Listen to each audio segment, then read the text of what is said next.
Harry Potter and the Chamber of Secrets. Chapter 11 The Dueling Club. Harry woke up on Sunday morning to find the dormitory blazing with winter sunlight and his arm rebound but very stiff. He sat up quickly and looked over at Colin's bed, but it had been blocked from view by the high curtains. Harry had free came bustling over with the breakfast tray and then began bending and stretching his arms and fingers.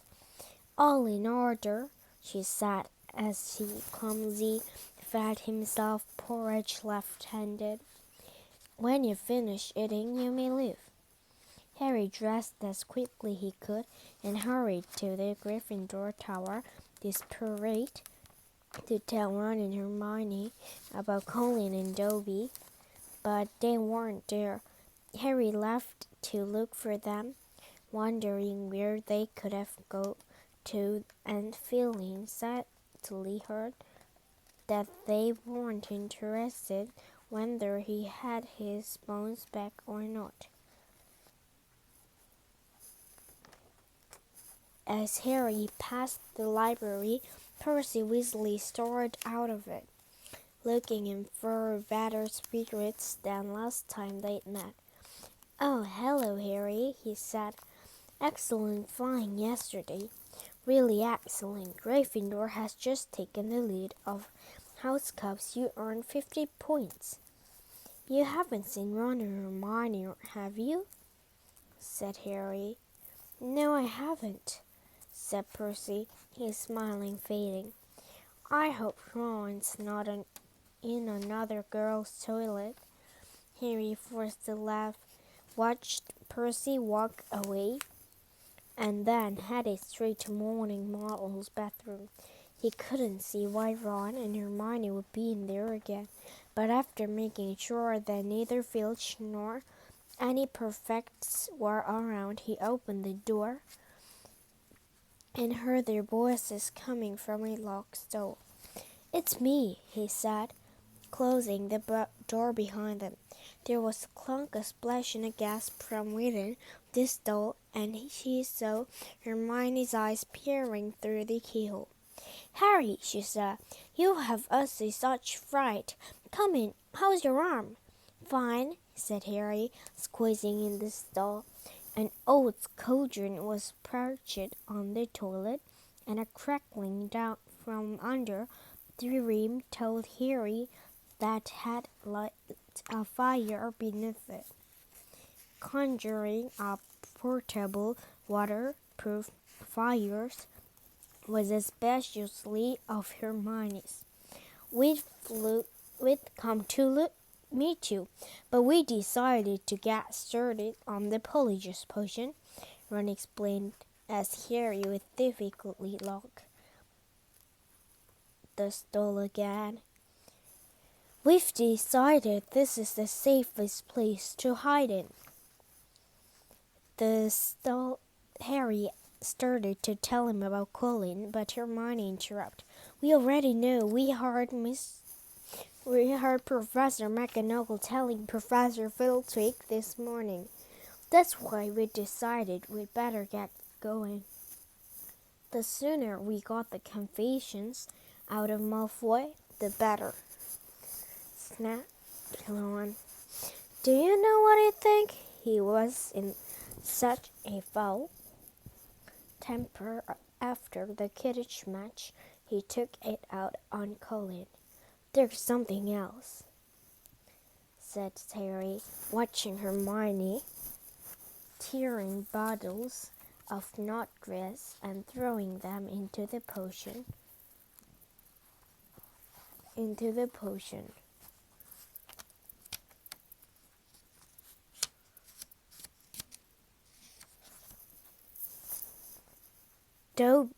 Dobby came to visit me in the middle of the night."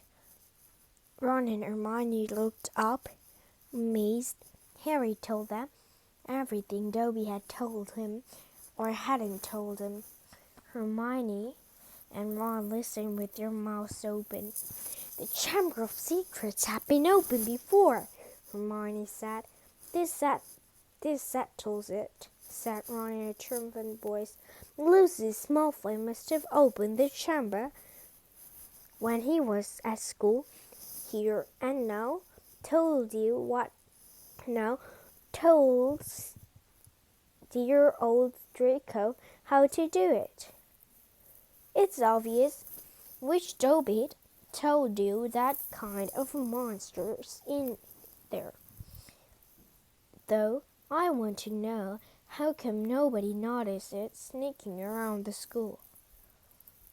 Maybe it can make itself invisible, said Hermione, putting leeches up to the bottom of the cauldron. Or maybe it can disguise itself, pretend to be a suit or armor or something. I've read about chameleon girls. You've read too much, Hermione, said Ron, pouring dead lace wings on the top of leeches. He climbed up the empty lace wing back and looked at Harry. So Dobby stopped us from getting on the train and broke your arm. He shook his head. You know that, Harry? If he doesn't stop trying to save your life, he's gonna kill you. The news that Kel and Creepy have been attacked was now lying as though that in the hospital wing had spread through the entire school by Monday morning. The air was suddenly thick with rumor and suspicion. The first year were now moving around the castle in tight-knit groups, as though scared they would be attacked if they ventured forth alone. Ginny Weasley, who sat next to Colin Creevy in Charms, was wrong way about cheering her up, was distraught, but Harry felt that Fred and George were going the wrong way cheering her up. They were taking turns covering themselves with furrow boil and jumping out at her front behind statues. They only stopped when Percy, a pulpit with rage, told them he was going to write Mr. Weasley and tell her Ginny was having nightmares. Meanwhile, hidden from the teachers, a roaring trade in talisman, amulets, and other protective device was sweeping the school. Neville Longbottom bought a large, evil-smelling green onion, a pointed purple crystal, and rotting new tail before the other Gryffindor boy pointed out that was in no danger. He was a pureblood and therefore unlikely to be attacked.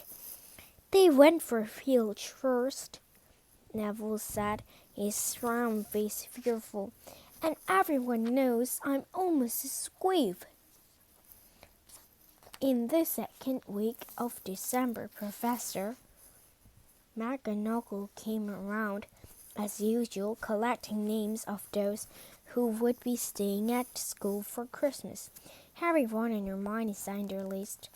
They had heard that Malfoy was staying, which struck them as very suspicious. The holidays would be perfect time to use Polyjuice potions and try to worm a confession out of him. Unfortunately, the potion was only half finished. They still needed the Bicon horn and the Bloomsdale skin, and the only place they were going to get them was from Snape's private stores. Harry privately felt he'd rather face Slytherin's legendary monster than let Snape catch him robbing his office.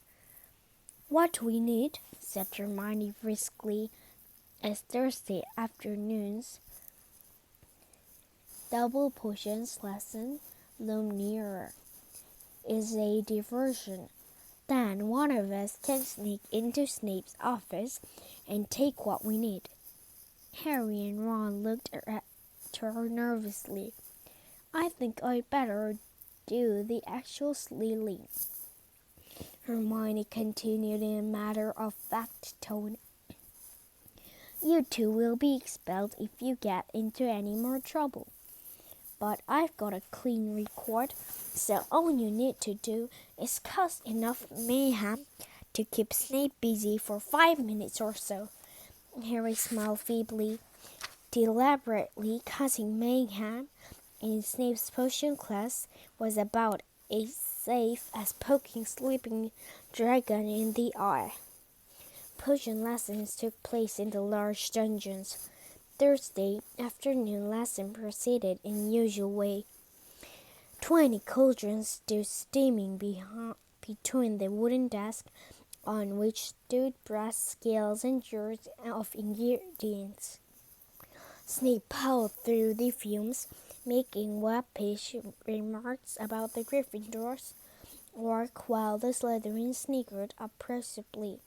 Draco Malfoy, who was Snape's favorite student, kept flicking purple fish eye at Ron and Harry, who knew that if they retaliated, they could be detentioned faster than you could say in fear. Harry's swelling solution was spurred to Ronnie, but he had his mind on a more important thing. He was waiting for Hermione's signal, and he hurriedly listened as Snape paused to sneer at his watery potion. When Snape turned and walked off to bully Neville, Hermione caught Harry's eyes and nodded. Harry ducked swiftly down behind his cauldron, put one of Fred's Bill Burster fireworks out of his pocket, and gave it a quick prod with his wand.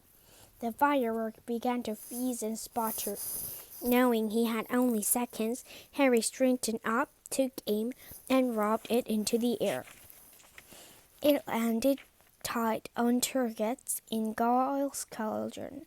Gaule's potion exploded, showering the whole class.